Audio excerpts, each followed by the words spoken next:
فرمایا اللہ دی ذات نے ہر انسان نو اپنی بارگاہ چ پہنچن تو پہلے ایک پل صراط دا پل بنایا ہے، اور اس دی جڑی صفت بیان کی گئی ہے او تلوار نالو تیز ہے، بال نالو باریک ہے، ہر ایک نے اتوں گزر کے جانا ہے۔ وَلَوْ أَنَّهُمْ إِذْ ظَلَمُوا أَنفُسَهُمْ، فرمایا سارے نے وَإِن مِّنكُمْ إِلَّا وَارِدُهَا، یہ ساری آیتاں اسے پل صراط والے اشارہ کر دیا نے۔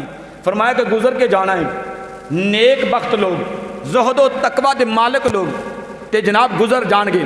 فرمایا کہ وہ بڑا کٹھن رستہ ہوئے گا، خوف زدہ ہوئے گا، بڑا خوف و ہراس کا عالم ہوئے گا۔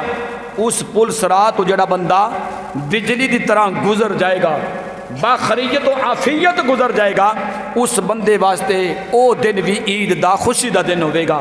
فرمایا کہ پھر اللہ تبارک و تعالی اے فیصلے کرن تو بعد اعلان فرمائے گا، جنتی جنت دے اندر چلے جان گے، دوزخی دوزخ دے اندر چلے جان گے۔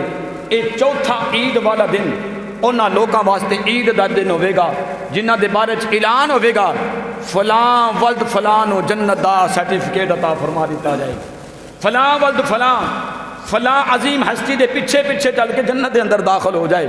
فرمایا او دن بھی اس انسان واسطے عید دا دن ہوئے گا۔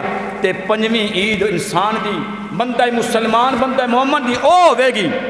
یہ نہیں کہ ساری چھوٹی عید دی کوئی انکاری ہے، وڈی عید دی کوئی انکاری ہے، نہ منا میں او نہیں، میں تے انسان دی شان پیا بیان کرنا کہ حقیقی معنیاں دے اندر، صحیح معنیاں دے اندر اگر عیداں ہیں تے اے 5 موقعوں دی مسلماناں تے مومناں دی عیداں ہوندیاں نے۔ پنجویں دی آخری عید اس مسلمان مومن دی او عید ہوئے گی جدو رب دے بار